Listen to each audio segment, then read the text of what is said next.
Ekonomi Indonesia berat jika sampai akhir tahun 2021 ini COVID belum tuntas. Yang salah satu strateginya hanyalah menggunakan himbauan dilarang mudik versus pulang kampung versus boleh wisata. Kok ribet bener sih membuat aturan atau kebijakan itu? Ambigu jadi artinya. Jadi banyak arti. Jadi multi tafsir. Atau kalau dibaca nggak jelas. Sebelum kita memberikan solusi di mana old mind selalu melihat terobosan, kita lihat apa yang old mind para pejabat yang sedang berkuasa mutlak saat ini lakukan untuk bangsa dan negara dalam melawan COVID. Fakta saat ini, BP POM menyetop sementara penelitian tahap 2 vaksin Nusantara. India mengembargo vaksin sehingga Indonesia bisa kehilangan 10 juta vaksin gratis. Masa sulit program vaksinasi di depan mata di Indonesia saat ini. Kesimpulannya, vaksin Nusantara nggak ada karena dihambat, vaksin luar negeri belum jelas karena permainan broker. Bagaimana sih bernegaranya? Seperti pada informasi sebelum ini, pejabat teras BP POM tegas mengatakan vaksin Nusantara harus melalui penelitian yang akurat. Lah, ini aneh bin ajaib pernyataan tersebut dan tindakan pejabat tersebut. BP POM ini bersikap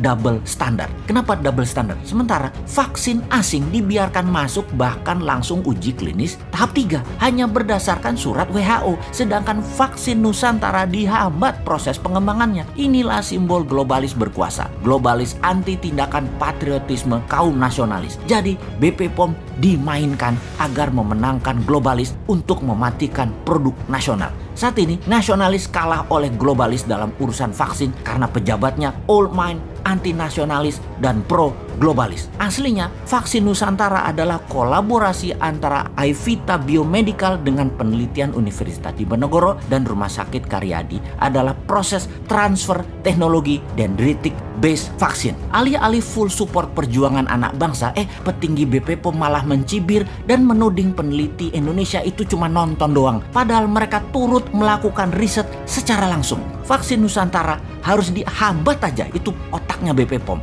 Juragan vaksin import harus yang untung. Rakyat aslinya dirugikan kalau hal ini didiamkan. Jadi apa solusi new mind melihat ini semua yang old mind bermain dengan globalis dan ketidaktahuan pejabat teras pemerintahan? Sudah waktunya pejabat tinggi BP POM dipecat, diganti dengan figur yang mengutamakan keselamatan rakyat. Serta sesegera mungkin vaksin-vaksin lokal digandeng, dibimbing, dan dipercepat oleh BP POM. Selesai satu masalah. Lalu kita mendapatkan berita lain lagi bahwa tenaga kesehatan di Wisma Atlet dan banyak lagi tenaga medis di seluruh Indonesia belum mendapatkan tunjangan sejak Desember. Hal ini banyak membuat miris dan kita berpikir cara bernegara dalam perang melawan biological warfare kali ini memalukan. Atau mungkin bukan pemerintahnya, namun oknum di Departemen Kesehatan. Seorang wanita berinisial D bermain yang memaksa tenaga medis menaikkan surat bahwa mereka sudah menerima uang tunjangan padahal belum. 5 bulan kali 2.000-an tenaga medis dikalikan tunjangan bulanan adalah angka yang tidak besar bagi pemerintah saat ini.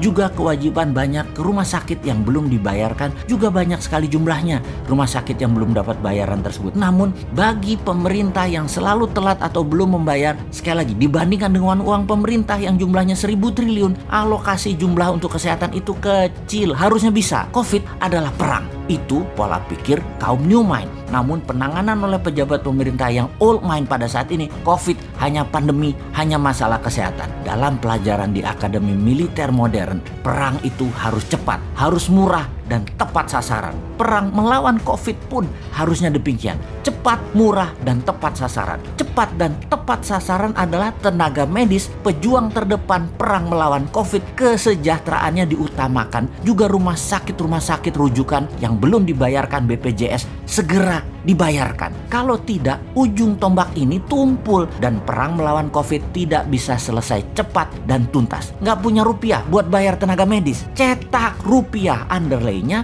pandemi COVID, alat kesehatan, dan vaksin lokal. Selesai masalah kedua. Gitu aja kok repot. Jangan sampai si Sontoloyo ini masuk gorong-gorong nih buat new mind gantiin old mind. Tempe bener sih lu pada.